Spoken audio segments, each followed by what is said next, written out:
Welcome to the Deep Dive, your express route to understanding the complex and the cutting edge. You've shared your sources, and we're here to distill them down to the essential insights. The stuff that'll leave you well-informed and maybe even thinking, that's interesting. Today, we're plunging into the world of Airvolt Inc. That's right. Airvolt is a cleantech innovator focused on a pretty fundamental need, improving the air quality in our cities. Their main offering is AMPS, which stands for Air Monitoring and Purification System. Now, what immediately grabs you about AMPS is this clever combination it brings to the table. It's not just, sucking up pollution, it's also an IoT that's Internet of Things-enabled digital advertising platform. Think for a moment about those two functions working together. It's a really novel approach, isn't it? We've been looking through quite a few business plan excerpts covering a wide range of areas, from their high-level executive summary and how they define the problem they're solving, right down to their go-to-market strategy and potential partnerships with some big names like Outfront Media and OMV Petrom. Exactly. So our mission in this deep dive is, to navigate through all that information and extract the most vital and fascinating aspects of Airvolt. We want to understand their core vision, the nuts and bolts of their technology, the specific market they're aiming for, and the potential impact they could have on our urban environments. Okay, let's unpack this, starting with the big picture, the executive summary. Okay. So as the executive summary lays out, Airvolt's core business is tackling the really significant issue of urban air pollution through their AMPS system. But what's interesting is they're not approaching this in isolation. They're simultaneously providing tangible value to both advertisers and property owners. It's a multi-sided approach. And their mission statement is pretty direct: to empower the advertising and property sectors to become active participants in the fight against air pollution. And they're aiming to do this by using marketing-driven solutions. It's a smart alignment of different industries towards a common goal. Right. And their vision takes that a step further. They see a future where advertising isn't just about selling products or services, but actually plays a role in contributing to healthier and more sustainable cities. It's a compelling idea, this notion of advertising with a positive environmental footprint. Now let's get down to the details, the AMPS technology itself. When we talk about this system, what exactly are we looking at from a technical perspective? The AMPS system is a really interesting piece of engineering. On the air purification side, it uses a multi-stage filtration process. This includes HEPA H14 filters. H14? Yeah, the H14 designation means these are medical-grade filters, incredibly efficient at removing very small particles like dust, pollen, and even bacteria. They also incorporate UVC lamps, which use ultraviolet light to neutralize viruses and other microorganisms. So it's a comprehensive, multi-layered approach to creating these zones of cleaner air in urban environments. Cleaner air zones, that's a clear way to visualize it. And this isn't just a static system, it's all connected, right? Absolutely. It features IoT, Internet of Things, enabled digital signage. This means the system is constantly monitoring the surrounding air quality in real time, and that data can actually be displayed right there on the unit itself. Wow. Plus, these digital displays also serve as platforms for dynamic advertising, allowing brands to showcase their messages in a context that ideally aligns with sustainability efforts. Imagine an ad for an electric scooter right next to a real-time display showing a decrease in particulate matter. So you could literally see an ad for something eco-friendly right alongside evidence of improved air quality. That's a smart piece of contextual marketing. What about the physical design of these units and how they're powered? Well, the design is modular, which makes it really scalable for different uses, both indoors and outdoors. It can be adapted to fit various spaces and operational requirements, and importantly, they're emphasizing renewable energy sources. They aim to use solar power wherever feasible, and are also establishing what they call energy offset partnerships to ensure the units are powered cleanly, even when direct solar isn't an option.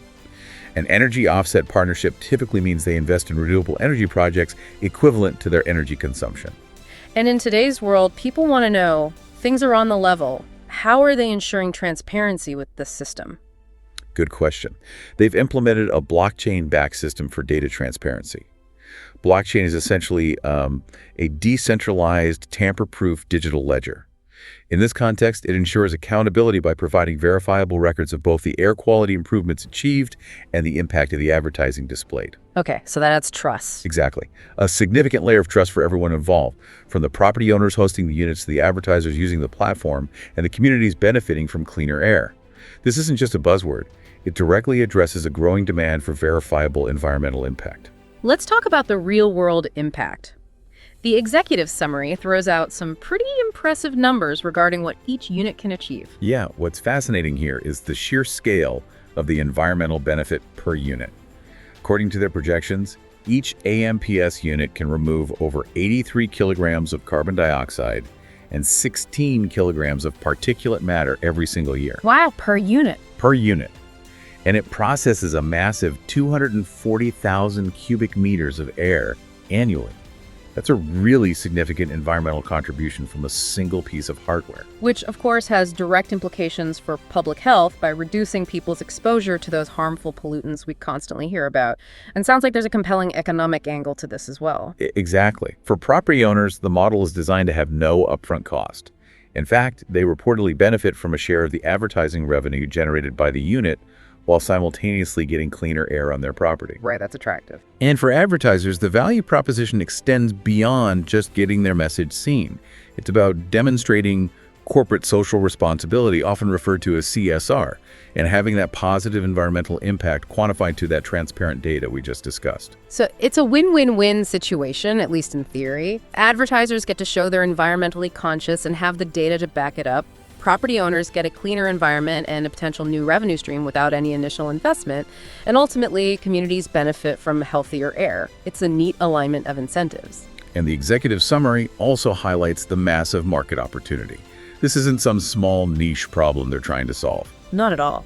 The fact that over 90% of the global population is exposed to harmful levels of air pollution, which the World Health Organization estimates leads to 7 million premature deaths each year, that really underscores the urgency and the sheer scale of the problem that Airvolt is aiming to tackle. Given such a high mortality rate, you might wonder why we haven't seen more effective solutions implemented on a wider scale. Airvolt seems to be offering a unique approach. It does, and when you look at the projected market growth for both digital out-of-home, DOOH advertising that's expected to reach, $28.5 billion by 2027, and the air purification market projected to hit $22.84 billion by 2030, both with significant compound annual growth rates, you can really see the immense potential that lies at this intersection. Yeah, those markets are huge and growing fast. Exactly, creating even more potential for companies in this space. So their target customers are these urban property managers, municipalities themselves, healthcare facilities, and corporate advertisers in major markets across Europe, North America, and even emerging economies. That's quite a broad scope. It is.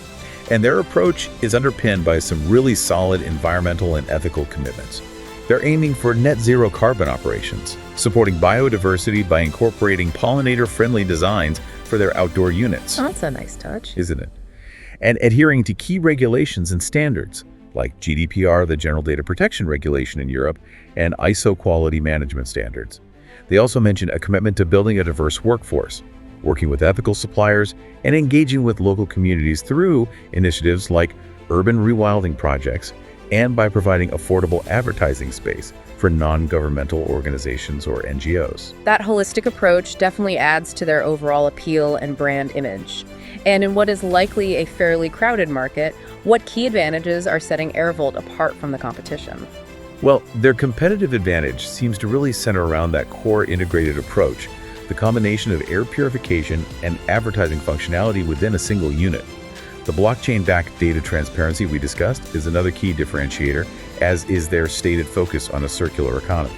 Through the use of recyclable and modular designs, coupled with a take-back program for their hardware at the end of its life cycle. Let's take a quick look at the financials. The executive summary gives us a glimpse of their early-stage projections. Right.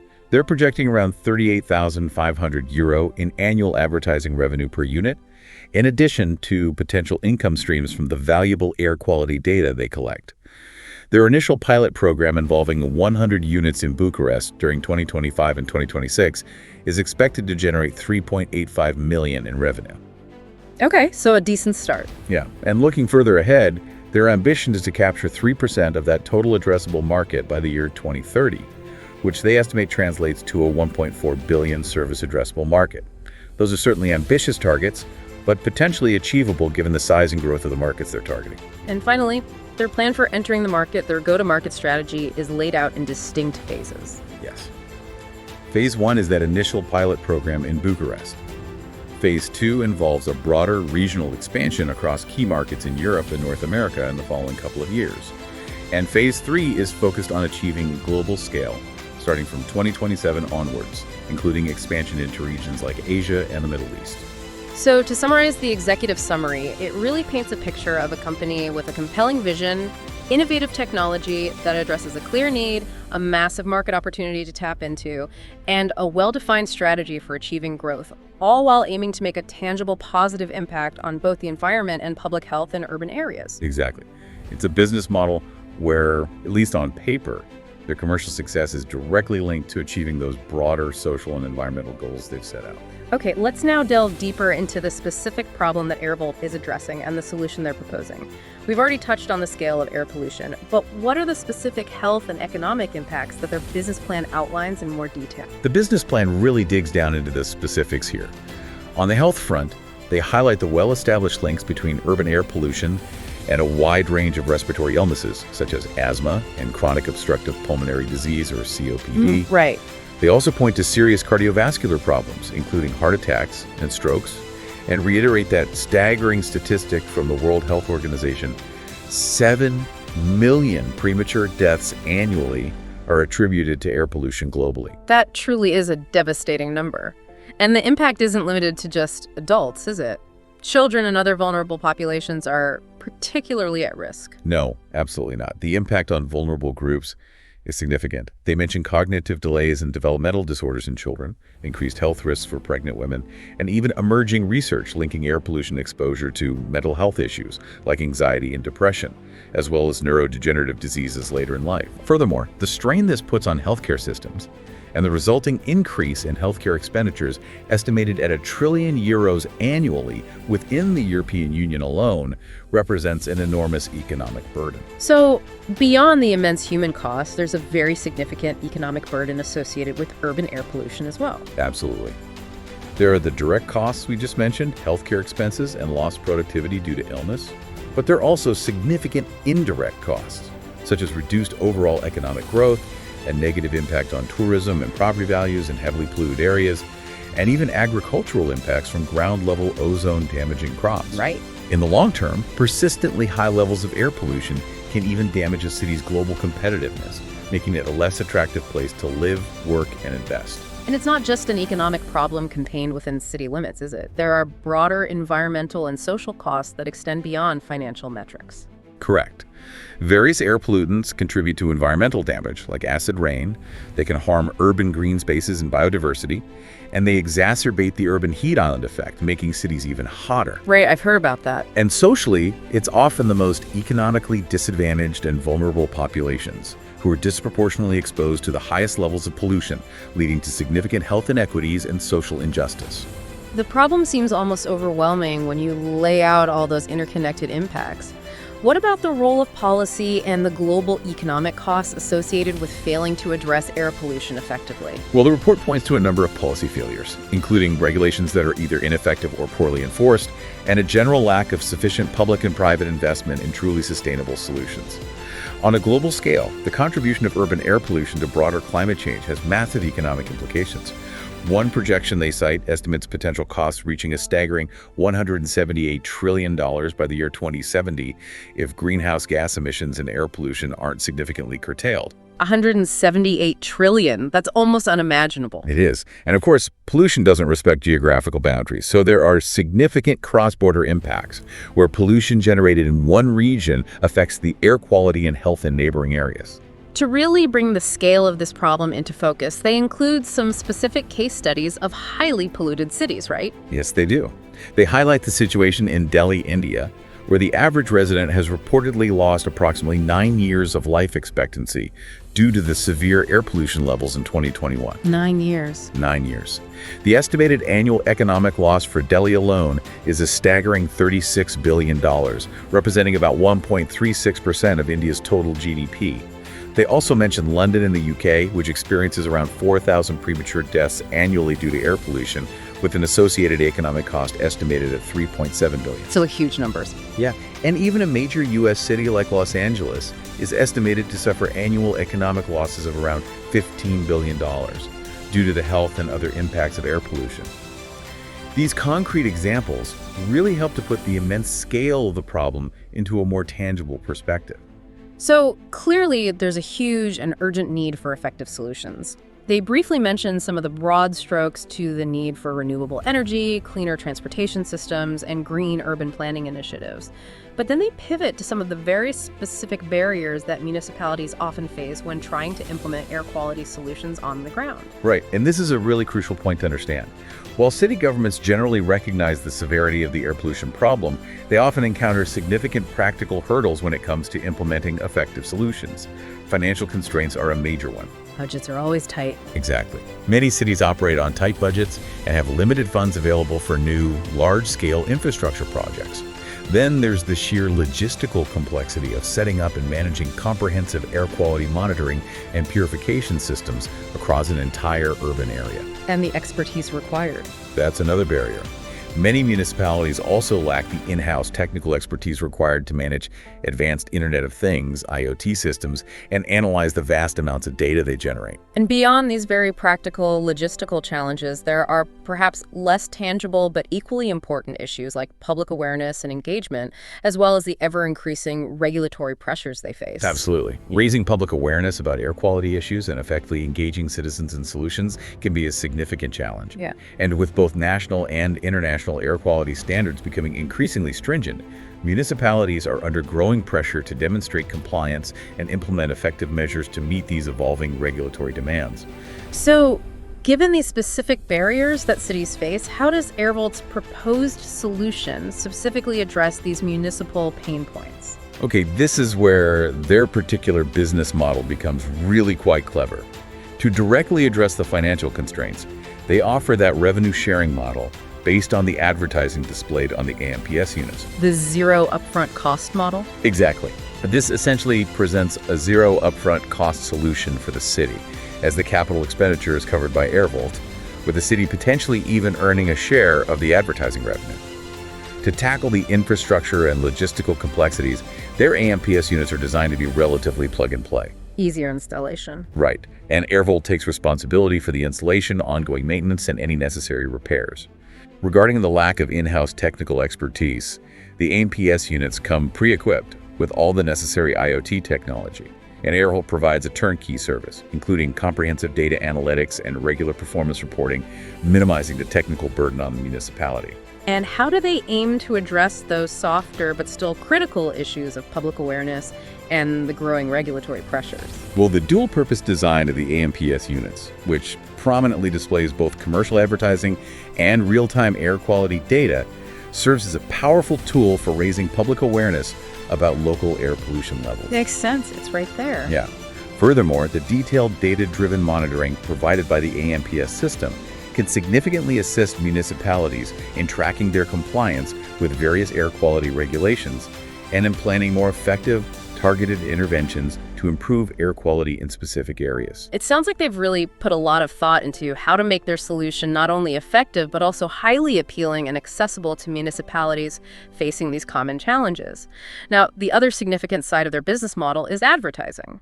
What specific inefficiencies within the current digital out-of-home DOO market are they trying to solve or overcome? The report identifies several key inefficiencies that currently exist within the traditional DOH advertising landscape.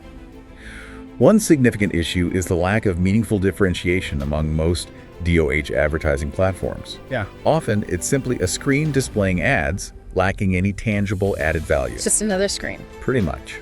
Airvolt aims to differentiate itself by linking advertising directly to the tangible benefit of air purification, thereby offering brands a unique way to integrate their corporate social responsibility, CSR initiatives, into their out-of-home advertising campaigns. So it's moving beyond simply counting impressions or views. It's about making a measurable positive contribution while getting your message seen. Precisely. Another major inefficiency lies in the limitations of data collection and audience targeting within traditional DOH advertising, which has historically been quite broad and not very granular. Airvolt's integrated IoT-enabled units collect real-time data, not only on air quality, but also potentially on pedestrian traffic and other environmental factors. Interesting. Allowing for much more enhanced, contextually relevant, and environmentally targeted advertising campaigns. That makes perfect sense. What about the level of engagement that traditional billboards or digital displays typically offer? They often seem like a very passive medium. Exactly. Many existing DOH networks lack interactive elements or opportunities for deeper engagement. Airvolt is looking to address this by integrating dynamic content, such as the real-time air quality data displayed alongside the advertisements, and by also enabling interactive features like QR codes. Right, QR codes are everywhere now. That users can scan with their smartphones and augmented reality experiences that can be triggered by the displays, creating a more engaging experience. And cost is always a significant factor for advertisers when they're allocating their marketing budgets. How does Airvolt address the potential perception that DOH advertising can be expensive without a guaranteed clear return on investment?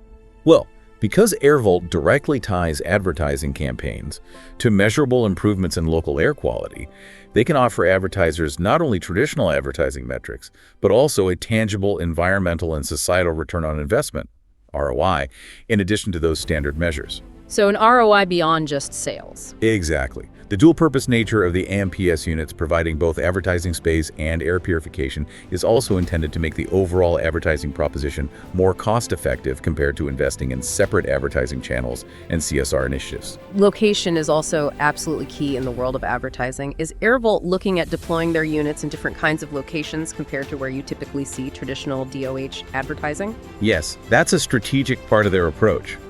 Traditional prime advertising spots in urban centers can often be monopolized by large players and come with very high costs. Airvolt's strategy of integrating their units into existing urban infrastructure like bus shelters or public plazas and forging partnerships directly with municipalities for access to public spaces could potentially open up new, previously underutilized, and highly valuable premium locations for their advertising network. And in today's market, brands are facing increasing pressure from consumers to demonstrate genuine environmental and social responsibility. How does Airvolt help advertisers meet these evolving expectations? Right. Consumers are increasingly expecting the brands they support to be environmentally and socially responsible in their operations and messaging. Advertising on Airvolt's network allows brands to directly align themselves with tangible sustainability goals. Makes them look good. And the live display of the positive air quality improvements generated by the AMPS units provides real-time, visible proof of their corporate social responsibility, CSR efforts, building greater trust and credibility with consumers. It sounds like they're really trying to make DOH advertising more data-driven, more impactful in a broader societal sense, and more directly aligned with the evolving expectations of both consumers and businesses. That's a great way to summarize it. They also highlight the fact that in traditional DOH, the valuable data generated across campaigns is often underutilized for future optimization. Airvolt's centralized data analytics platform, coupled with the use of artificial intelligence, AI, for data processing, aims to improve ad placement and timing decisions, making campaigns more effective. Smarter campaign. Yep. Finally, they emphasize that Airvolt's vision is to contribute to broader smart city ecosystems rather than operating in isolation. By sharing data and collaborating with urban planners, they aim to create shared value that benefits both commercial interests and the overall public good. So by actively tackling these identified inefficiencies within the existing DOOH market, Airvolt isn't just positioning itself as another digital advertising provider. They're attempting to fundamentally redefine the space by intelligently combining the crucial function of air quality improvement with data-driven and socially impactful advertising, while also strategically gaining access to potentially unique and valuable advertising locations. Precisely. It's a multifaceted and rather ambitious approach that really aims to disrupt the traditional digital out-of-home advertising model as we currently know it. Okay, moving on to the potential market opportunity for Airvolt. It sounds like they're strategically positioning themselves at the intersection of several very significant and rapidly growing markets. That's absolutely correct. Airvolt is operating right at the convergence of three key sectors: the digital out-of-home, DOO, advertising market, the air quality monitoring systems market, and the commercial air purification market. This puts them in a really interesting and potentially lucrative position. And the business plan you've reviewed provides some specific figures on the current size and projected future growth of each of these distinct markets, doesn't it? Yes, it does. The DOH advertising market globally was valued at approximately $20.74 billion in 2024 and is projected to grow to around $37.51 billion by the year 2032, showing a robust compound annual growth rate, CAGR, in the double digits between 2025 and 2030. Pretty healthy growth there. Very. The air quality monitoring market, while currently smaller, is still significant, estimated at $4.9 billion in 2023 and expected to reach $6.9 billion by 2028, with a healthy annual growth rate of about 7%. Okay. Finally, the commercial air purification market was valued at $15.94 billion in 2030 and is projected to reach $25.58 billion by 2030, also exhibiting a strong CAGR of around 7.1% over the forecast period. So if you look at the combined potential across these three interconnected markets, the total opportunity is quite substantial, isn't it? Indeed. By Airvolt's own calculations, the combined market opportunity is approximately $41.58 billion in the mid-2020s and is projected to grow to well over $70 billion by the early part of the 2030s. That's a very significant and expanding space for potential growth and market penetration. And what are the primary factors that are currently driving this impressive expansion across these three distinct but related sectors? Several key factors are at play. Technological advancements, particularly in the fields of Internet of Things, IoT devices, and advanced sensor technologies, are crucial for enabling more sophisticated data collection and proactive management of air pollution. Makes sense. Rapid urbanization and the ongoing development of smart city infrastructure are also significantly increasing the demand for both innovative DOOH platforms and effective air quality management solutions in densely populated areas. Furthermore, growing regulatory pressures from governments worldwide, coupled with an increasing level of public awareness and concern regarding the health impacts of air pollution, are also acting as major drivers for market growth in all three of these areas. So, Airvolt's strategic decision to adopt an integrated approach appears to be capitalizing on some really powerful and converging trends in the market. They also go on to break down their total addressable market, or TAM, don't they? Yes, they do. They analyze the potential TAM contribution from each of those three market segments we just discussed. Digital out-of-home, DOOH advertising, being the largest of the three currently, contributes that $20.74 billion, which is projected to grow to $37.51 billion. Air quality monitoring adds its $4.9 billion, going to $6.9 billion, and the commercial air purification segment brings in $15.94 billion, with the projection of reaching $25.58 billion. So that's the whole pie, basically. Right. In total, this represents the broad theoretical universe of the potential market that Airvolt could possibly address if they had unlimited resources and market reach. But realistically, they won't be able to capture all of that potential market, especially not in the initial stages of their growth. That's where the concept of the serviceable available market, or SAM, comes into play. How do they define their SAM? Exactly. Their SAM focuses more specifically on the geographic regions and customer segments that they will realistically target in the near to medium term. In Airvolt's case, their primary focus for their SAM is on the European Union and North America, particularly within medium to high traffic urban areas where their AMPS units would have the greatest visibility and impact. Okay, targeted approach. Yes. They make a few key assumptions in order to calculate their SAM. They anticipate achieving a market penetration rate of around 5% within their target markets over the first 3 to 5 years of operation. Their initial efforts will be concentrated in approximately 10 to 15 major cities across these regions, and they project deploying somewhere in the range of 2,000 to 3,000 AMPS units during this period. Right. They also estimate an average annual revenue per unit of between $30,000 and $60,000, which would be generated from a combination of advertising sales and air quality service revenues. And based on those specific assumptions, what is their calculated serviceable obtainable market, or SOM, for the initial 3 to 5 year time frame?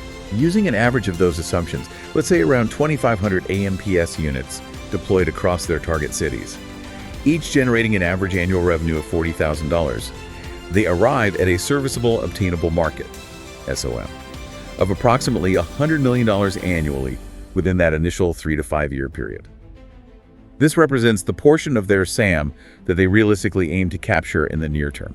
That sounds like a pretty significant potential revenue stream in the relatively near future. And they do make a point in their plan that this is considered a conservative estimate, don't they? Yes, they explicitly state that this $100 million SOM figure is a fairly cautious and realistic projection based on the market data available to them and achievable market penetration rates for a startup company in their sector.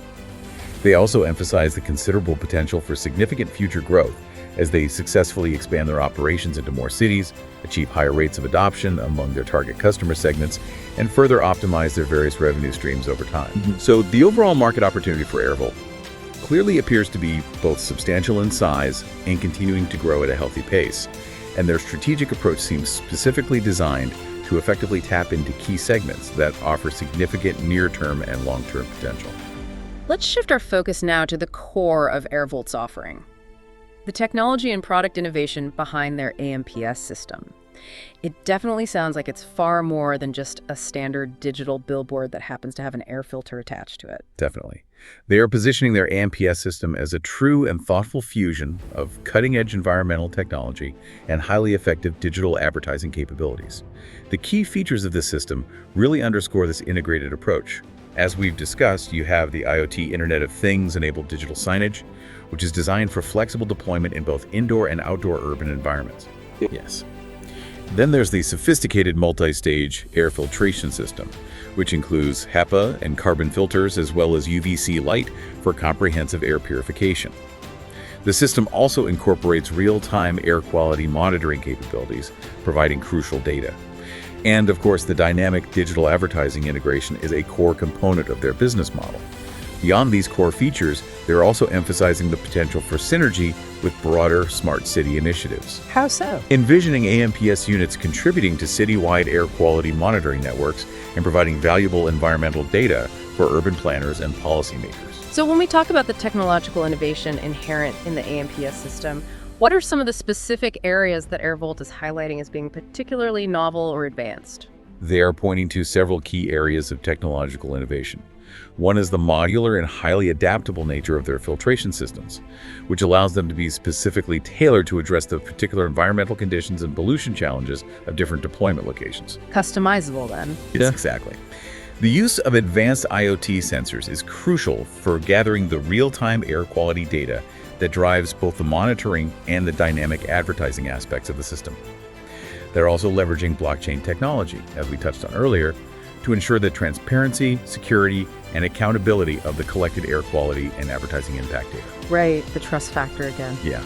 Another important focus is on energy efficiency, with the AMPS systems designed to operate sustainably by intelligently managing power consumption through artificial intelligence and by prioritizing the use of renewable energy sources whenever possible. It really sounds like they're not just developing a single product, they're building out a connected technology ecosystem. Yeah. And the business plan places a significant emphasis on their commitment to collaborative technology innovation. Yes, this is a major theme that runs throughout their strategy.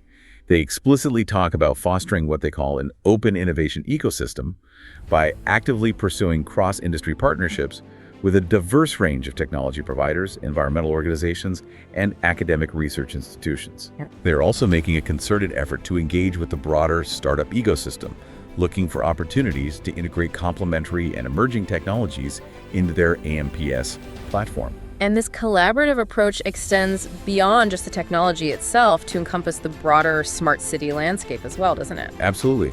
They are aiming to actively advance the integration of their AMPS system within smart city initiatives by working closely with municipal governments and urban development authorities to deploy their units as integral components of citywide environmental monitoring networks, providing essential air quality data that can inform urban planning and policy decisions. So public-private partnerships are key. Exactly. They see public-private partnerships as being absolutely key to successfully achieving this level of integration and impact. They also emphasize the importance of driving overall sustainability through collaboration, which includes openly sharing their environmental impact data with partners and working towards shared sustainability goals with advertisers who are genuinely committed to eco-conscious practices.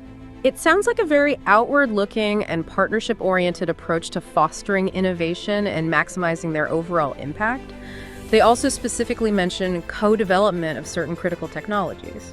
Yes, they are actively looking to collaborate with external partners on further enhancing the capabilities of their Internet of Things, IoT infrastructure, and data analytics platforms. They also plan to continue exploring deeper integration of blockchain technology for even more secure and transparent data management. Okay. And they are particularly interested in leveraging the power of artificial intelligence, AI, and machine learning algorithms to further optimize both the energy efficiency of their units and the effectiveness of their air purification processes. Furthermore, They are keen on encouraging greater community engagement in their initiatives through local collaborations and even the implementation of citizen science programs that could contribute to their data collection efforts. And it appears that they're not limiting their collaborative efforts geographically. They seem to have a global perspective on innovation. That's correct. They highlight their strong commitment to fostering multinational collaboration in the pursuit of technological advancement. They specifically mention leveraging programs like the European Innovation Council, EIC Accelerator, which supports high-impact innovation, and actively participating in global standardization efforts related to air quality monitoring and purification technologies. Right. They also stress the significant importance of ongoing research and development synergy through establishing and nurturing close partnerships with academic institutions and actively engaging in knowledge sharing within the scientific community. It really sounds like they're trying to build a very broad and interconnected network of partners across various sectors and geographies to drive their innovation agenda and maximize their overall positive impact. They even mention the establishment of something called the Technology Innovation Council. Yes, they do. They outline the proposed structure and overarching goals of this Technology Innovation Council, which they envision as a formal framework for fostering deep collaboration with a diverse range of stakeholders, including key technology partners, relevant government agencies, academic research institutions, and local communities. And the goal. The primary objective of this council is to drive continuous innovation and facilitate the effective scaling of their technological solutions and their overall impact on urban environments. And what are some of the specific key actions that they envision this Technology Innovation Council undertaking to achieve those ambitious goals? Well, they have a number of key actions planned. First, they intend to establish a robust and well-defined collaboration framework, which would include clear charters, different tiers of partnership engagement, and all the necessary legal and compliance structures. Makes sense. Structure is needed. Right. They will then formally constitute the Technology Innovation Council itself, defining its composition, the specific roles of its members, and a regular schedule for meetings and discussions.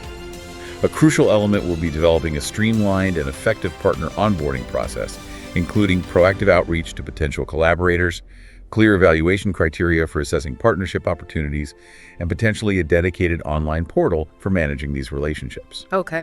The Council will also be responsible for launching specific collaborative initiatives, such as a global innovation challenge to solicit new ideas, providing research and development grants to promising projects, and organizing hackathons to rapidly prototype solutions. They also prioritize strong communication and transparency through regular progress reports, open forums for discussion, and potentially a public-facing dashboard to share key information. Sounds comprehensive. It is. Finally, they will focus on ensuring the long-term success and sustainability of these collaborations through the establishment of regional hubs, the development of a long-term strategic roadmap, and the implementation of feedback loops to continuously improve the process, all supported by dedicated budget and resource allocation and clear key performance indicators, KPIs, to effectively measure the impact of their collaborative efforts. It certainly sounds like a very comprehensive and strategic approach to ensuring that technological innovation remains a core driver of their growth and impact. Let's switch gears once again and delve into the business and revenue models that Airvolt is employing. It sounds like they're doing significantly more than just selling advertising space on digital screens. That's absolutely right. Their core business model is fundamentally built around generating revenue by selling advertising space on their network of AMPS screens, strategically located in urban environments.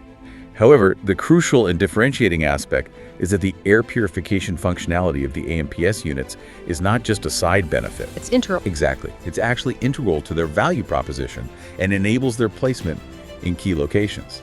So, in essence, they are offering air purification as a service that is primarily supported and sustained by the advertising revenue generated from the same units. And who are the primary key stakeholders that are central to this particular business model? The key stakeholders are primarily public and private property managers.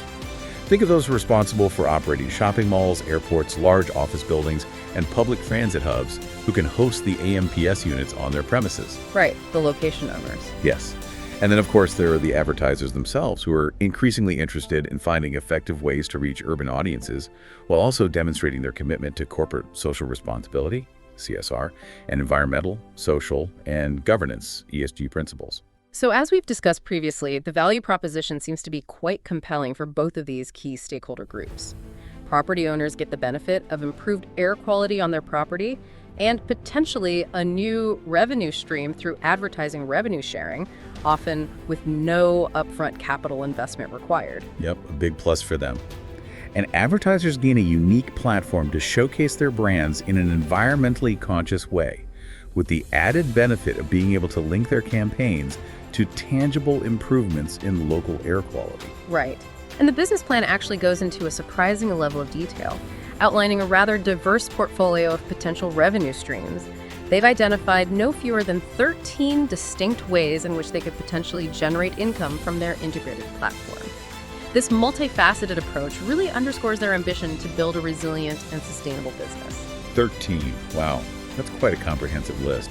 Could you give us a quick overview of some of the most significant or interesting ones that stand out? Absolutely.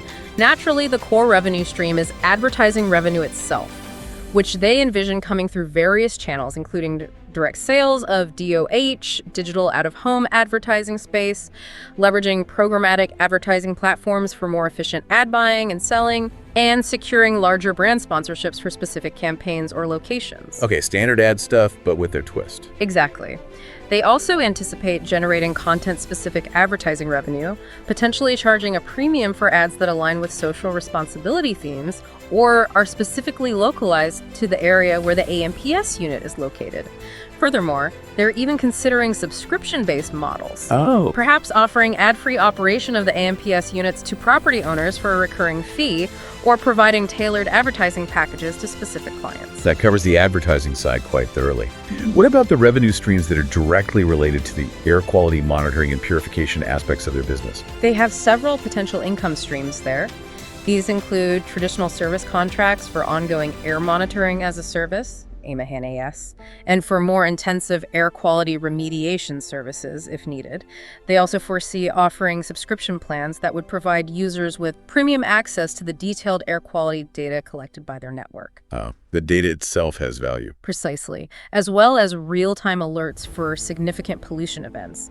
Additionally, they could offer consulting services to other businesses or municipalities looking to understand and optimize their own indoor or outdoor air quality. It certainly sounds like the valuable air quality data they collect could be a significant commodity in its own right. What other potential revenue avenues are they actively exploring?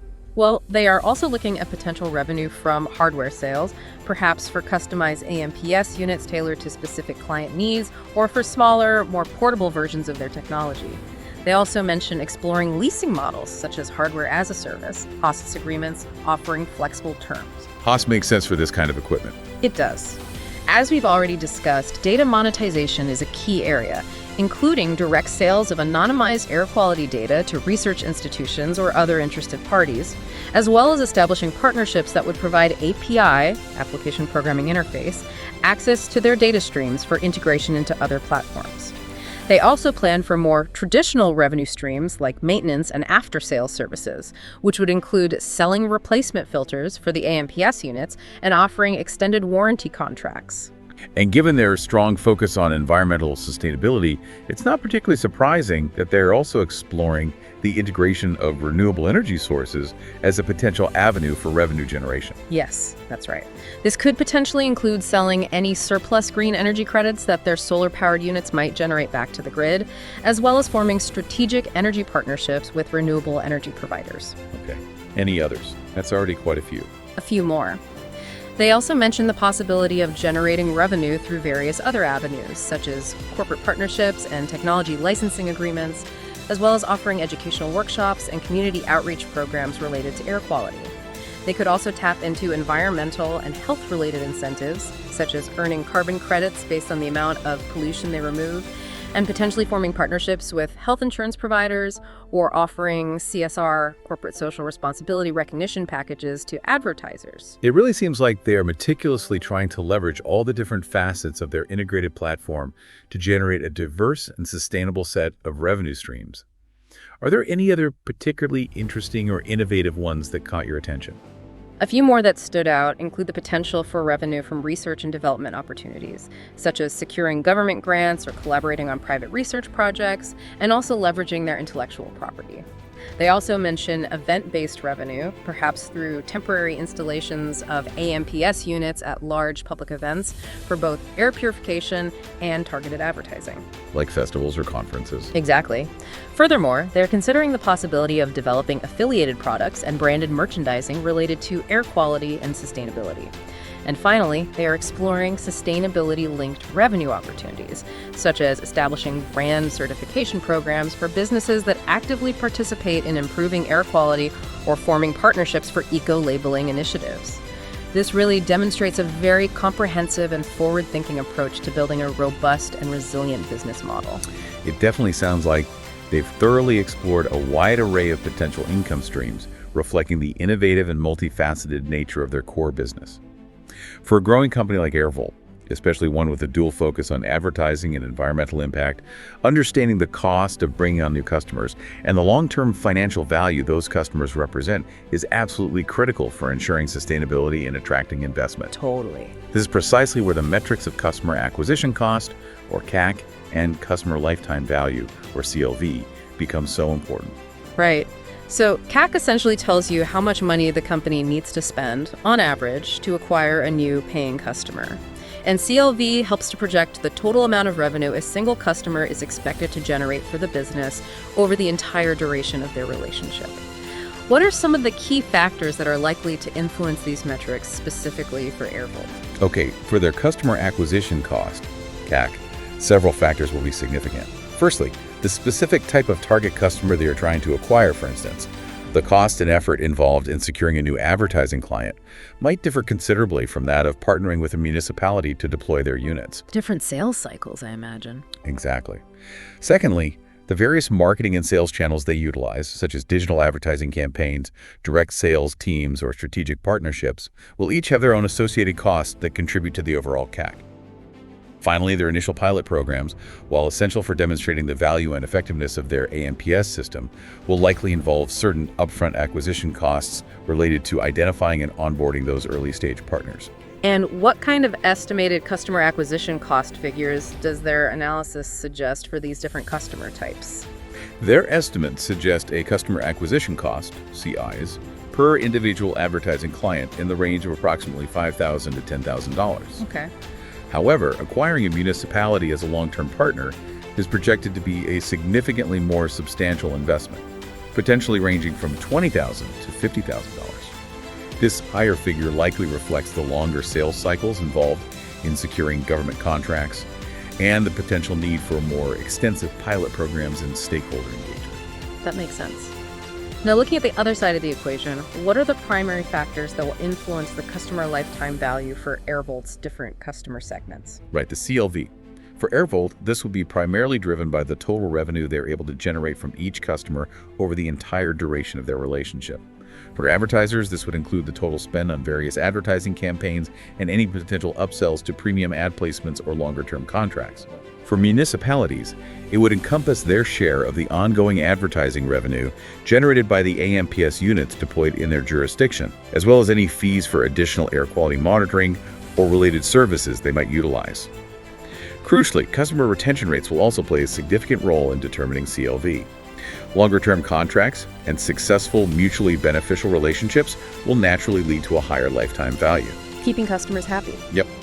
Furthermore, Airvolt's ability to effectively upsell existing customers on new features, increased ad spending, or broader deployment of AMPS units will also contribute to boosting their overall CLV.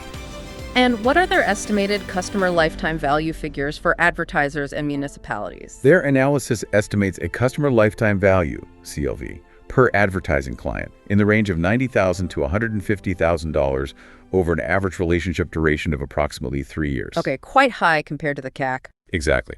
For a municipality, due to the typically longer-term nature of government contracts and the ongoing revenue-sharing model, the estimated CLV is in the range of $75,000 to $125,000 over a period of around 5 years. So if we look at the crucial ratio of CAC to CLV for these two key customer segments, what does that tell us about the potential profitability and sustainability of their business model? Well, for their advertising clients, the projected CAC to CLV ratio looks quite strong, ranging from approximately 1.9 to 1.15. Generally, a ratio significantly greater than 1.3 is considered healthy. indicating that the long-term value generated by a customer far outweighs the cost of acquiring them. That looks very positive. It does. For municipalities, the estimated CAC to CLV ratio is lower, falling in the range of 1.5 to 1.3.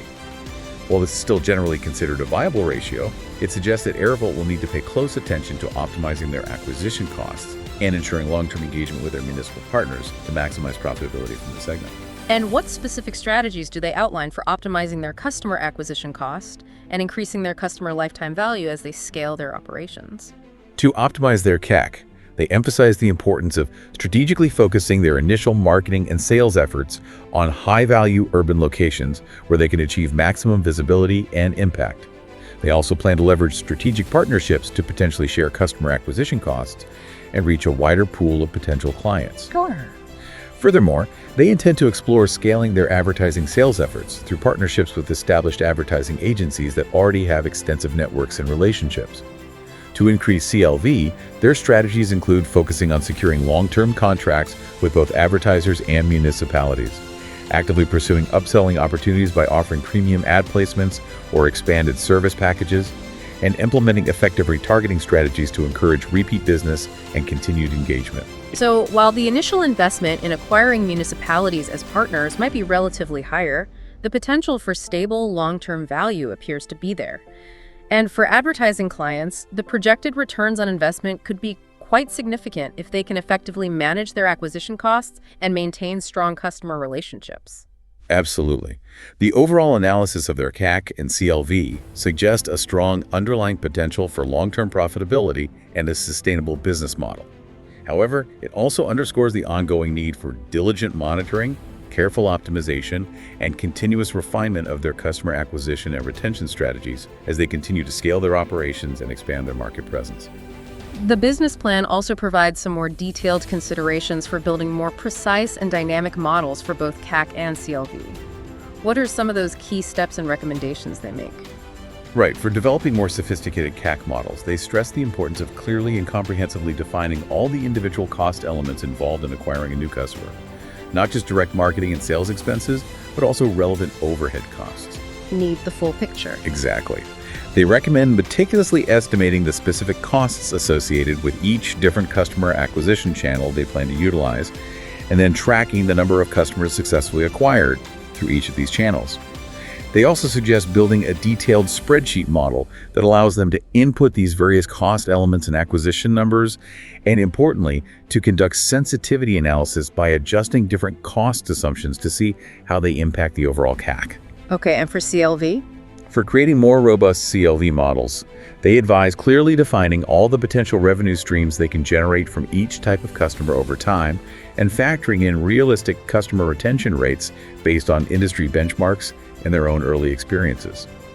They provide a general formula for calculating CLV and recommend building a detailed spreadsheet model with specific inputs for average annual revenue per customer, the average customer retention period, and any ongoing customer maintenance costs. Similar approach then. Very similar. Similar to CAC, they emphasize the value of performing scenario analysis by adjusting these key inputs to understand the potential range of CLV. They also highlight the significant benefits of building dynamic financial models that link their CAC and CLV assumptions together, automate the necessary calculations, and visually represent the results through informative charts and graphs. Makes it easier to track. Definitely. Finally, they underscore the critical need for continuous monitoring of real-world data on customer acquisition costs and customer lifetime value, for segmenting their customer base to identify high-value customer groups, and for establishing feedback loops between their sales, marketing, and customer success teams to iteratively refine their strategies and optimize these crucial business metrics over time. It's a very data-centric and analytical approach to understanding and maximizing the profitability of their customer relationships. Strategic partnerships seem to be a really critical element of Airvolt's overall go-to-market strategy. They specifically highlight a potential partnership with a major telecom giant as a prime example of the kind of collaborations they are seeking. What kind of mutual benefits and key areas of collaboration do they envision with a company like that? This proposed partnership with a telecom giant is particularly interesting because it really highlights the potential for mutually beneficial synergies between two seemingly different industries. For Airvolt, such a partnership could provide enhanced connectivity for their AMPS units through the telecom's existing infrastructure. Leverage their network. Exactly. Offer a high-profile platform to showcase their technology within the context of smart city initiatives, and potentially provide access to a much broader customer base through co-marketing efforts.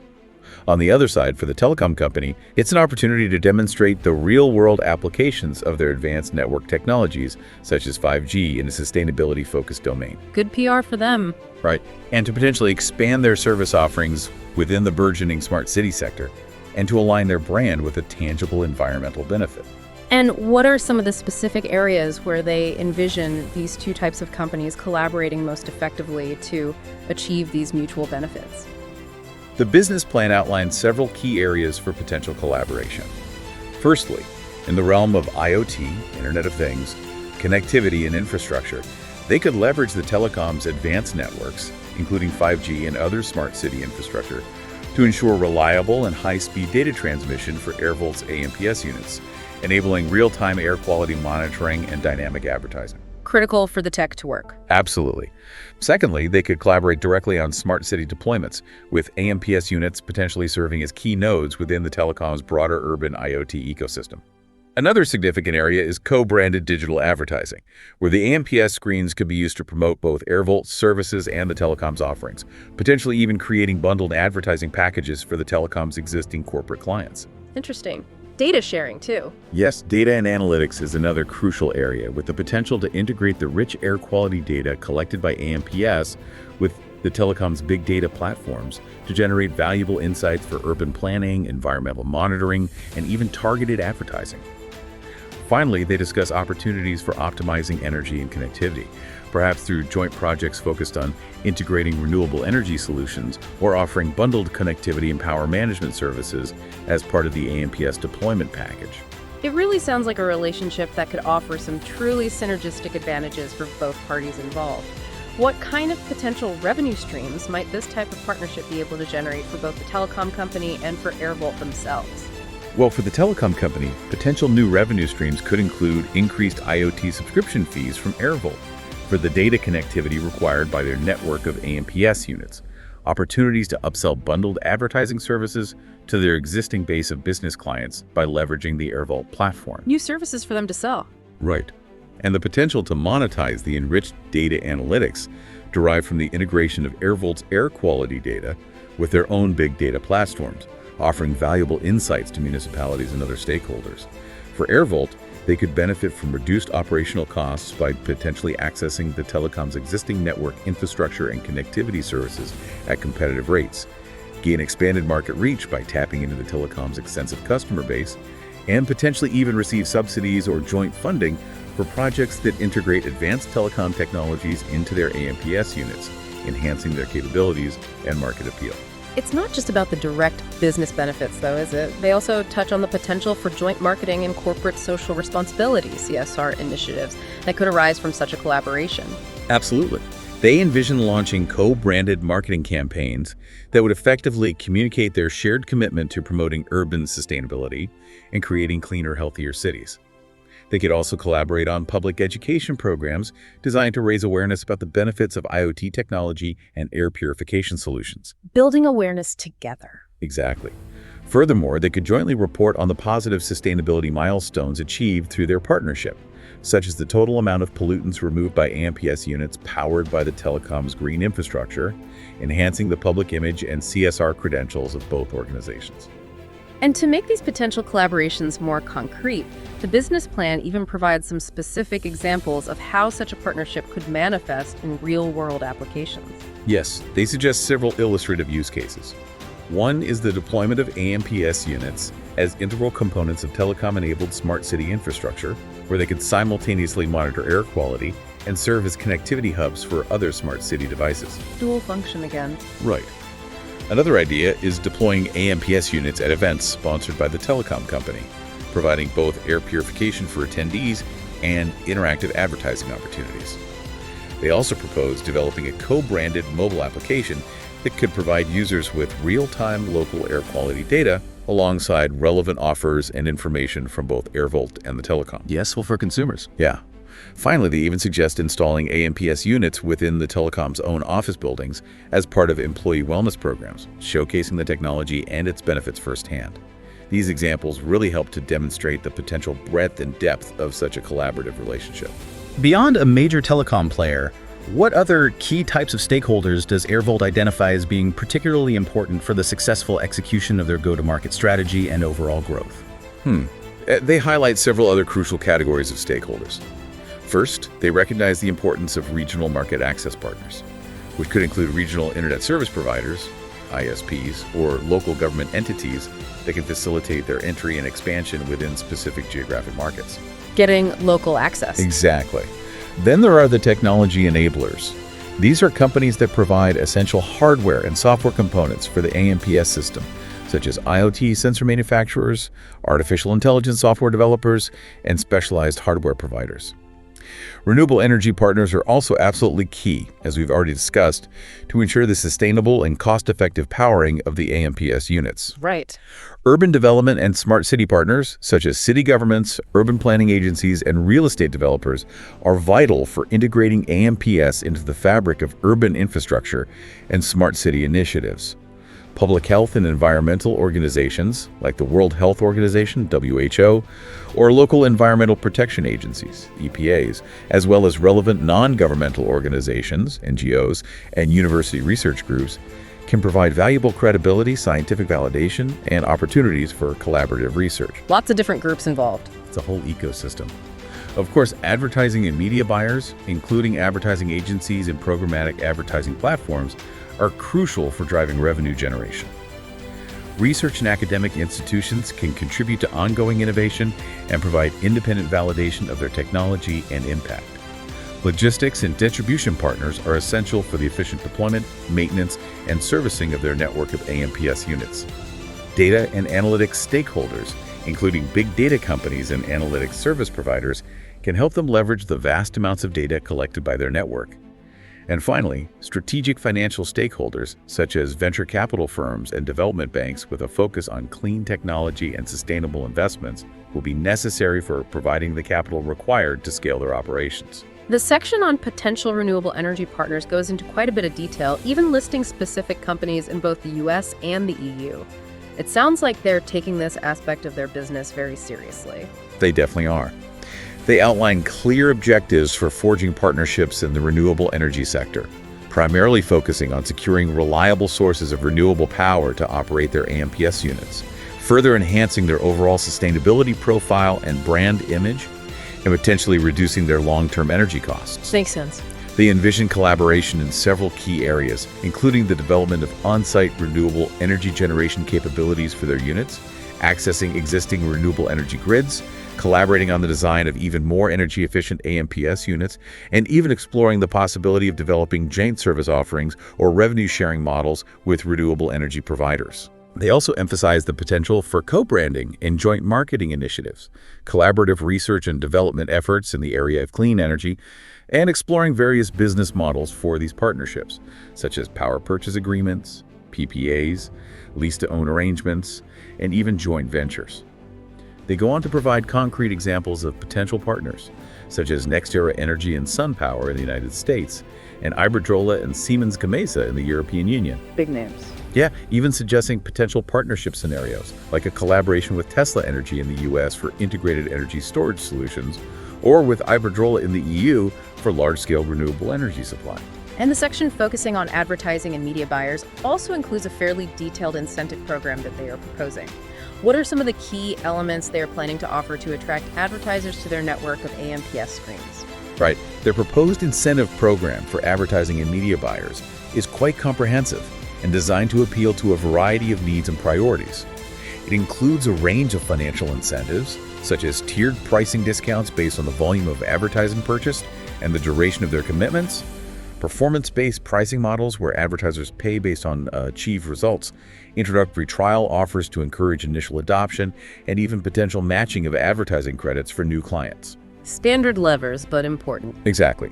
They also strongly emphasize the environmental impact of advertising on their network as a key value proposition, offering advertisers the ability to offset their carbon footprint through their campaigns and to prominently brand themselves as air quality champions on the AMPS displays. That's unique. It is. To further enhance the appeal, they are considering offering exclusive access to premium advertising locations within their network, time-based exclusivity for certain ad slots, highly customizable and interactive advertising formats, and various data and analytics incentives, such as enhanced reporting on campaign performance and the associated air quality improvements. So more value beyond just the ad space. Definitely.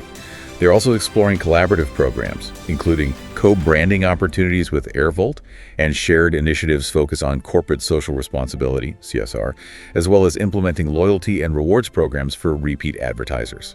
To further engage advertisers, they're even looking at educational workshops on the benefits of sustainable advertising and potentially incorporating gamification elements into their advertising platform. Gamification, interesting.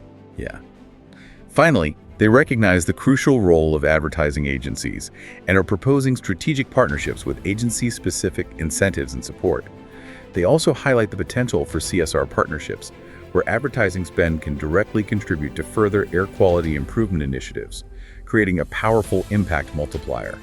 They even provide a list of the top 5 advertising and media buying agencies in both the US and the EU, including major players like Omnicom, IPG, WPP, Publicis, and Dentsu in the US, and Havas, Mindshare, Dentsu Aegis Network, Group M, and Carrot in Europe, indicating a clear understanding of their target audience within the advertising industry. It definitely sounds like they've put a significant amount of thought into building a compelling and multifaceted ecosystem of partners across a diverse range of sectors, recognizing that collaboration will be key to their overall success. Absolutely.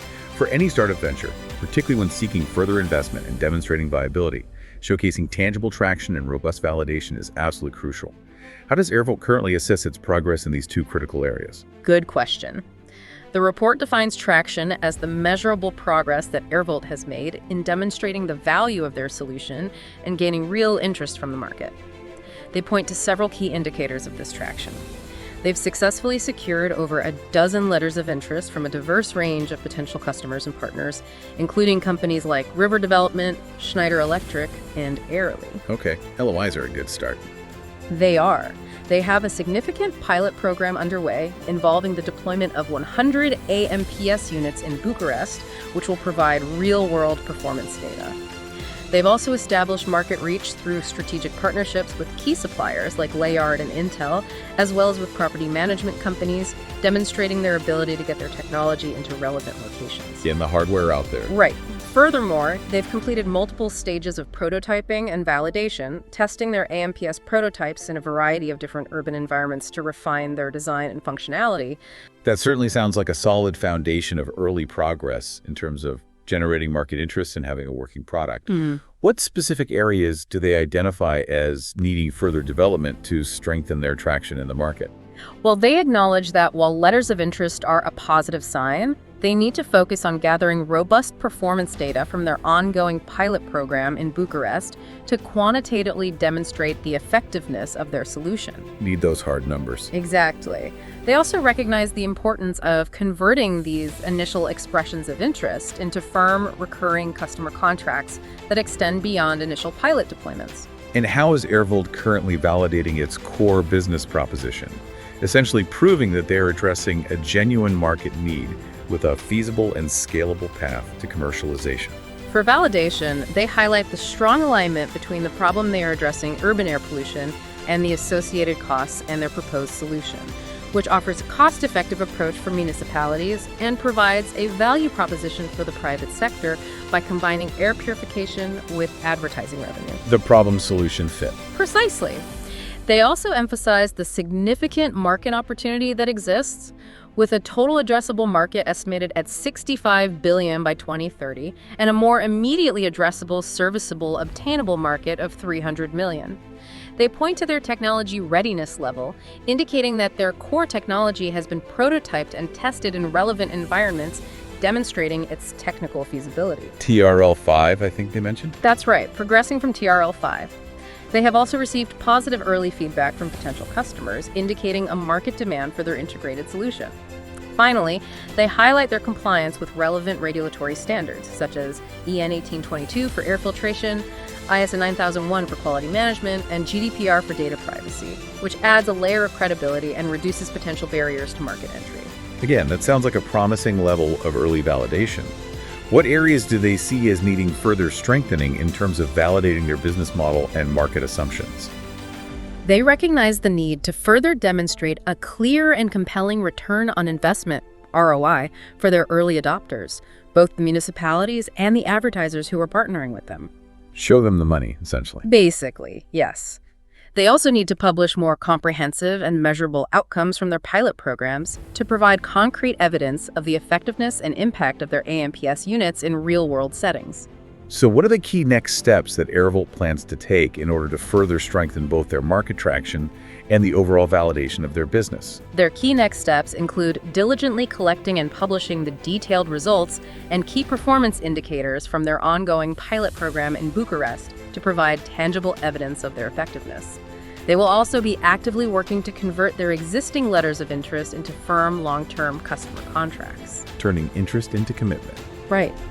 Furthermore, they plan to continue actively engaging with all of their key stakeholders, including potential customers, partners, and investors, to build stronger relationships and gather valuable feedback. They will also be focused on strategically expanding their network of partnerships to increase their market reach and enhance their technological capabilities. Finally, they intend to proactively showcase early customer success stories to build broader market awareness, trust, and credibility in their solution. Okay, makes sense. Understanding the competitive landscape is absolutely essential for any business, especially one operating at the intersection of multiple established industries. How does Airvolt approach its competitive analysis, given its rather unique value proposition? Yeah, that's crucial. They emphasize the critical need for an in-depth, insight-driven competitive analysis that fully reflects Airvolt's multidisciplinary value proposition, as they are not a direct competitor to just one single type of company. Not just an ad company or just an air filter company. Exactly. Their first key step is to segment the broader market, not only by traditional industry categories, but also by the specific functionality and position within the value chain. This involves identifying and categorizing companies that focus solely on air purification technologies, those that are primarily involved in air quality monitoring, traditional digital out-of-home DOOH advertising providers, and companies that are developing more integrated or smart city-focused technology solutions. They even suggest creating a competitive matrix with these different segments as a visual tool for understanding the overlaps and distinctions. That's a smart way to start, as their competitors are likely to come from several different directions. What are the main strategic axes or criteria they plan to use for comparing themselves against these various types of players? They've identified several crucial dimensions for strategic comparison. These include the overall maturity and sophistication of their underlying technology stack, the energy efficiency and sustainability features of their solutions, the diversity and effectiveness of their revenue models, their approach to data collection, analysis, and monetization. The data strategy. Right. Also, the extent to which their solutions are integrated into the urban environment and smart city ecosystems, the strength and reach of their existing partnerships and deployments, and finally, their price positioning relative to the overall value they deliver to their target customers. And how does Airvolt plan to actually gather the necessary intelligence on their competitors across these different dimensions? What specific methods are they going to use for competitive analysis? They are planning to employ a range of competitive intelligence gathering methods. This includes conducting thorough patent and intellectual property searches to stay abreast of technological innovations in the space. They will also be closely monitoring publicly announced pilot programs and case studies undertaken by competitors to understand their real-world performance. See what others are up to. Yep. They suggest conducting what they call tech stack teardowns by analyzing publicly available information about their competitors' technologies and suppliers. Furthermore, they will be analyzing customer reviews and responses to requests for proposals, RFPs, to gain insights into customer needs and competitor strengths and weaknesses. And specifically for their DOOH advertising competitors, they will be researching their integrations with various advertising technology platforms.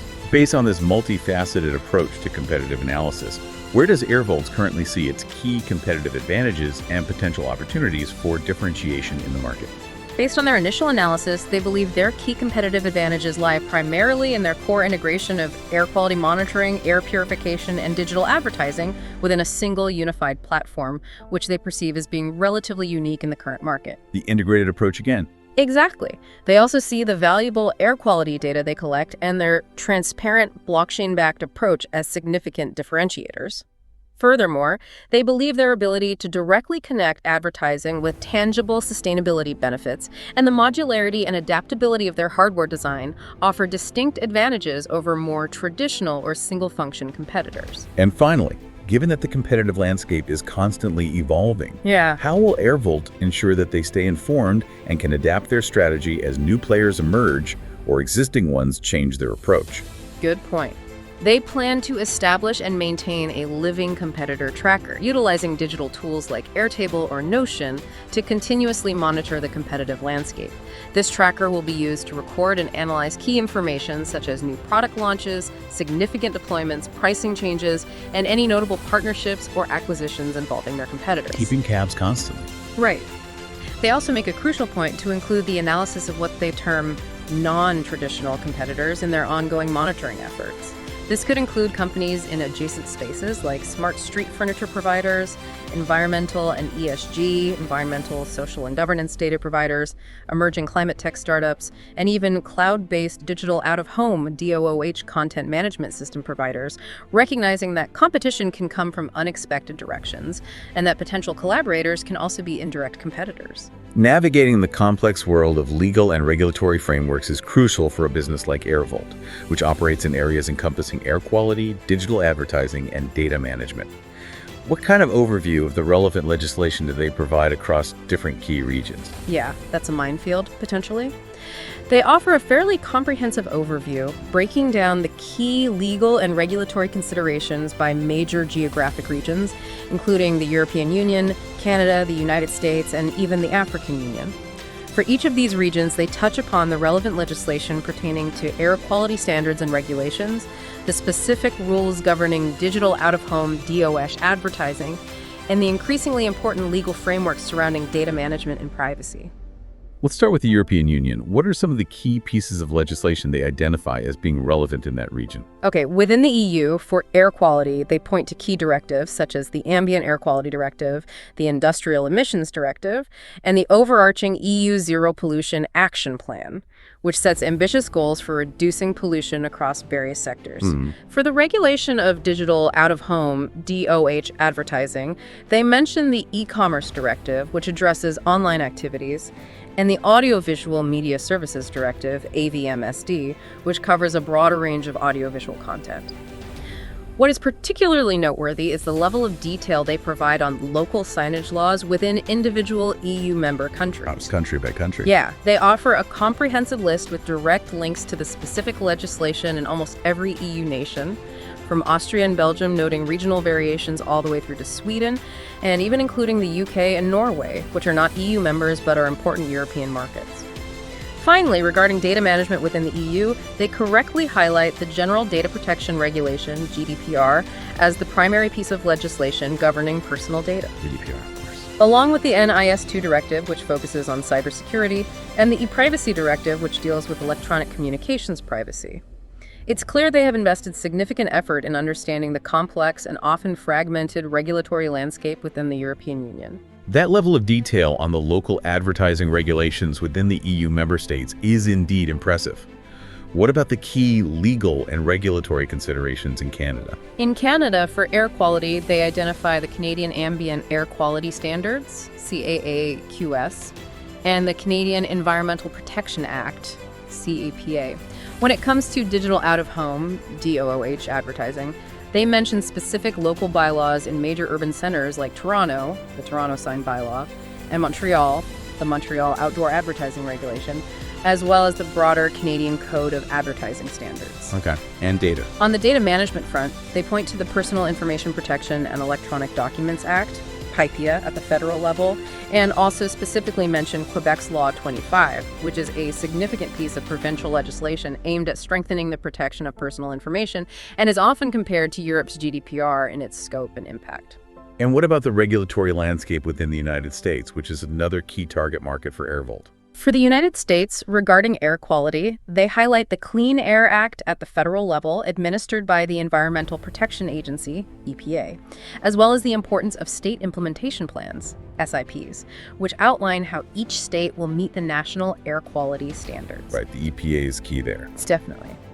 In the realm of digital out-of-home, DOOH advertising, they mention the Federal Highway Beautification Act, which regulates outdoor advertising along interstate highways, the Federal Trade Commission's FTC advertising guides, which aim to prevent deceptive advertising practices, and also the significance of various municipal codes and zoning regulations, such as those in New York City, which can have a significant impact on where and how outdoor advertising can be displayed. Local rules matter a lot in the U.S. They do. Finally, concerning data management in the U.S., they list the California Consumer Privacy Act, CCPA, and its more recent amendment, the California Privacy Rights Act, CPRA, as key state-level legislation, along with Virginia's Consumer Data Protection Act, CDPA, and Section 5 of the FTC Act, which prohibits unfair or deceptive trade practices, including in the context of data privacy. It's interesting to see that they're also considering the regulatory landscape in the African Union, which suggests a broader global outlook. What are some of the key regulations they've identified in that region? Yeah, that caught my eye too. Within the African Union, for air quality, they mention the AU Clean Air Policy Framework, which provides a continental strategy, as well as specific national legislation such as South Africa's Air Quality Act.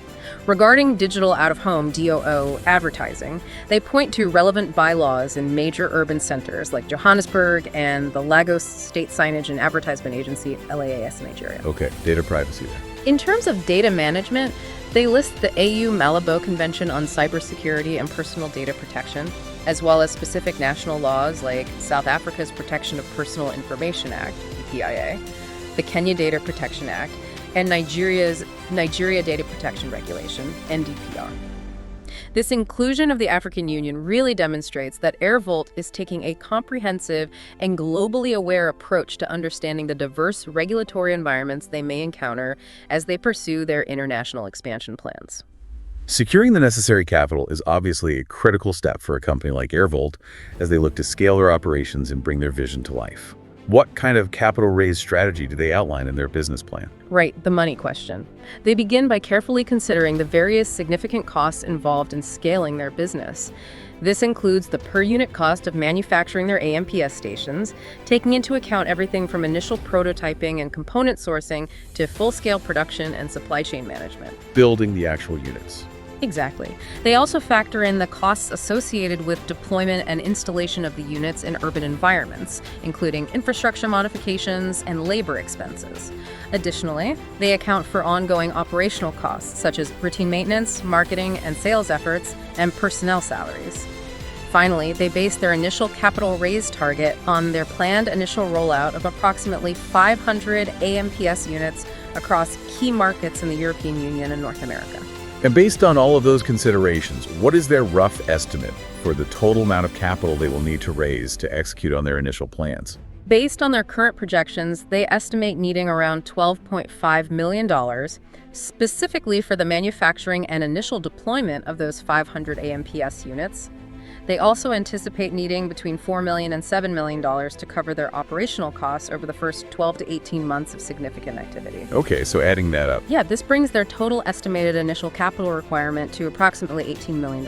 And they're also building in a buffer for unexpected costs and to fuel further growth beyond this initial phase, aren't they? Yes, wisely so. They recommend including a contingency fund of around 20-30% of their estimated initial capital needs to account for unforeseen challenges and to provide some flexibility for accelerated growth opportunities. This additional buffer translates to roughly $4 million to $6 million. So the final target is? Therefore, their total target capital raise is in the range of $22 million to $25 million. What is their proposed fundraising strategy for achieving this target in terms of different funding rounds and the amounts they would seek in each? They suggest a phased fundraising approach, likely starting with a seed round, aiming to raise between $2 million and $5 million. The primary purpose of this initial funding would be to further refine their prototype, conduct crucial pilot testing in real-world urban environments, and achieve initial market validation. Get the proof points. Right. Following successful completion of these milestones, they would then look to raise a larger series round, targeting upwards of $20 million. The capital from this series around would be primarily used to finance the scaling of their manufacturing capabilities, support a more significant and widespread deployment of their AMPS units, and fuel their overall market expansion efforts. So their final recommended target raise aligns with that total estimated need of $22 million to $25 million to be pursued in these two distinct stages. What kind of financial forecasting do they plan to present to potential investors to make a compelling case for their capital raise? They emphasize the importance of developing a comprehensive and well-articulated financial forecast to share with potential investors. This forecast would include several key components.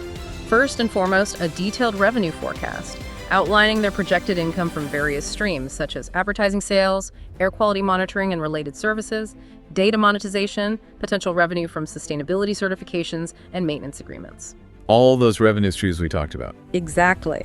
Secondly, a thorough cost forecast detailing their expected cost of goods sold, NORGS, related to manufacturing and deployment, as well as their anticipated ongoing operating expenses, including marketing, sales, research and development, and administrative costs.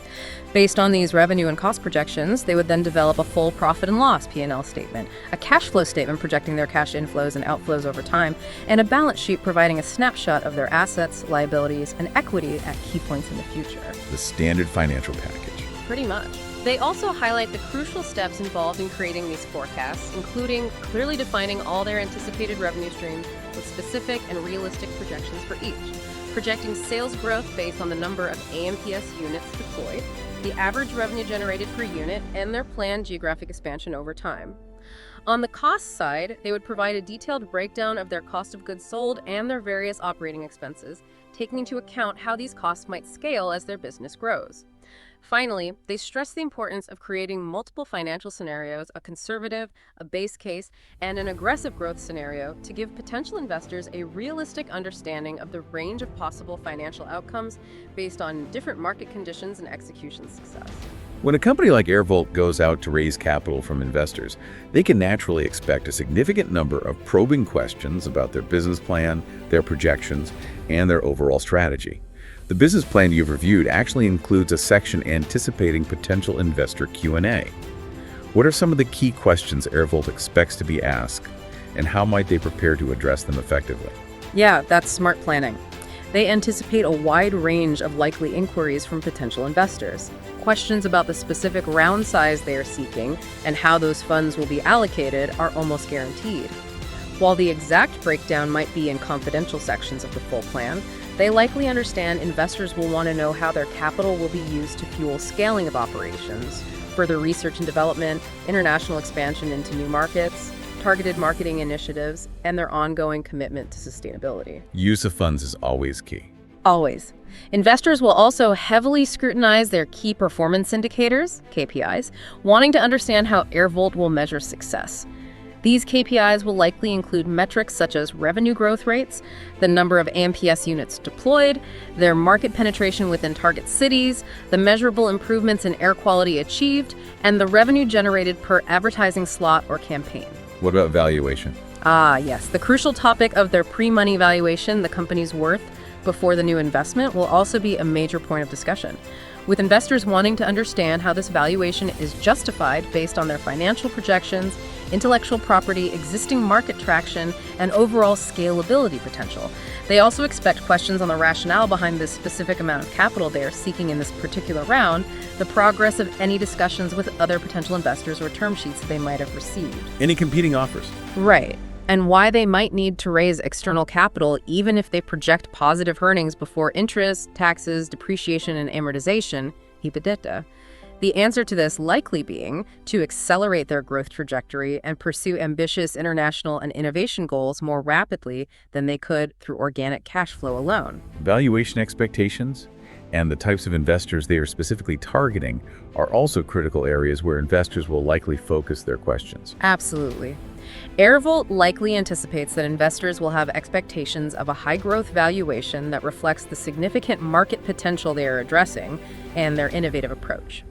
Consequently, they will need to be prepared to clearly articulate and justify their valuation based on the factors we just discussed. You got to defend the number. Exactly. They're probably targeting a diverse mix of investor types, including traditional venture capital firms that invest in early-stage and high-growth companies, impact investment funds that specifically focus on businesses with a positive social or environmental mission, angel investors with expertise in relevant sectors like IoT or digital advertising, and potentially even corporate venture arms of larger companies in related industries who might be looking for strategic partnerships or investment opportunities in the cleantech space. The mix makes sense. It does. They even consider how to address a scenario where an investor expresses an expectation of a very high return on investment, like a 10x ROI, while also raising concerns about the company's valuation. In such a case, Airvolt would likely need to emphasize their unique market positioning, the sheer size of the total addressable market they are targeting, and the inherent scalability of their business model. They also anticipate questions about their expected runway, how long the raised capital will last before they need to seek further funding, which they estimate will be in the range of 18 to 24 months, allowing them to achieve key milestones. Finally, investors will likely want to understand what value Airvolt expects to gain from their investors beyond just the financial capital itself, as well as their preferences regarding the structure of their investment round. Yes, the smart money aspect. They anticipate questions about the non-financial value they seek from their investors, likely highlighting the importance of strategic guidance, assistance with market entry into new geographies, access to valuable industry partnerships and networks, and expertise in scaling technology-driven businesses. What else can the investor bring? Right. They also consider their preference for having a single lead investor versus a syndicate of multiple investors, likely recognizing the benefits of having a diverse group of investors who can bring a wider range of expertise and connections to the table, while also acknowledging the potential for streamlined decision-making with a strong lead investor. They also expect questions about their spending plans for international expansion, which would likely include details on establishing partnerships in target markets, developing localized deployment strategies, navigating differing regulatory landscapes, executing targeted marketing campaigns, and potentially setting up local operational infrastructure. How about tranching? Good point. Furthermore, they anticipate questions on whether they would consider tranching the funding round, receiving the total investment in smaller installments tied to achieving specific milestones, and recognize that this could be a potentially beneficial structure for both the company and the investors. They also consider where they might look for their next round of funding, suggesting that given their international growth ambitions, subsequent rounds might well be sought from investors based abroad. Finally, they anticipate questions about the current stage of their fundraising process and any specific preferences they might have regarding the types of investors they are ultimately looking to bring on board, emphasizing alignment with their core mission of sustainability, specific expertise in IoT and digital advertising technologies, and a proven track record of supporting companies through significant international scaling. Okay. Finally, the business plan includes specific analyses of the potential for strategic partnerships with two key players, Outfront Media and OMV Petrom. Let's begin by exploring the potential collaboration with Outfront Media. Can you outline the key synergies and opportunities that Airvolt sees in partnering with this company? Right. Outfront Media, they're a major leader in the out-of-home advertising industry, offering a wide range of both digital and traditional advertising solutions with a significant focus on leveraging audience data for more effective campaigns. Airvolt sees a compelling potential for complementary technologies and operational synergies between their respective businesses. For example, Airvolt's innovative AMPS units, with their integrated air purification and monitoring capabilities, could be directly integrated into Outfront's extensive network of digital signage, adding unique and valuable features to Outfront's existing offerings. There's also the potential for valuable data sharing, where the real-time air quality data collected by Airvolt's network could be combined with Outfront's audience analytics to create even more targeted and contextually relevant advertising opportunities. Combining data sets. Exactly. Furthermore, both companies share an increasing focus on environmental sustainability, which opens up exciting possibilities for developing joint green advertising solutions and initiatives that resonate with environmentally conscious brands and consumers. What kind of specific mutual benefits does Airvolt envision arising from a strategic partnership with a large player like Outfront Media? Well, for Outfront Media, partnering with Airvolt presents a significant opportunity to enhance their existing portfolio of advertising units with those unique and highly marketable air purification and monitoring capabilities. This could make their inventory more attractive to advertisers who are looking to align with sustainability initiatives and reach environmentally aware audiences. Makes their offering more appealing. Right. Additionally, Outfront could potentially gain access to richer and more differentiated audience insights through the integration of Airvolt's environmental data. For Airvolt, a partnership with Outfront would provide immediate access to their expansive and well-established advertising network, allowing them to rapidly introduce their innovative technology to a much wider market. Huge distribution channel. Absolutely. It would also create opportunities to collaborate on high-visibility, large-scale urban deployments, significantly boosting Airvolt's brand recognition and providing powerful case studies to showcase the tangible benefits of their integrated solution. And what are some of the specific types of collaboration initiatives that Airvolt proposes as potential areas of focus for a partnership with Outfront Media? They suggest several promising areas for joint initiatives. One key area is collaborating on smart city and sustainability-focused projects, where the integrated AMPS units could become a core component of our urban infrastructure, providing both advertising and valuable environmental data. Tie in with city goals. Exactly. They also envision developing interactive environmental advertising campaigns that dynamically display live air quality data alongside commercial messages on Outfront's digital billboards, creating a unique and engaging experience for urban audiences. Furthermore, they propose exploring various co-branded marketing and public awareness initiatives that would highlight the combined positive impact of their partnership on urban environments and promote the concept of environmentally conscious advertising. Ultimately, they believe that a strong partnership between Airvolt and Outfront Media has the potential to redefine the landscape of environmentally responsible advertising and make significant contributions to the development of smarter, more sustainable cities. Now let's turn our attention to the potential future partnership with OMV Petrom, a major energy company. What kind of strategic alignment does Airvolt see with a company in the energy sector? Okay, OMV Petrom. Airvolt identifies a compelling strategic alignment with OMV Petrom based on several key factors. Firstly, there's a shared vision and complementary capabilities. Airvolt brings its innovative AMPS technology, its focus on urban sustainability, and its expertise in data-driven solutions, while OMV Petrom, as a leading energy company in Southeastern Europe, has a growing strategic priority around energy transition, regional leadership, sustainability goals, and digital transformation. So shared focus on sustainability and tech. Right. They see shared overarching goals in areas like reducing environmental impact in urban areas, exploring opportunities for technological collaboration and innovation, and contributing to the development of smarter and more sustainable cities.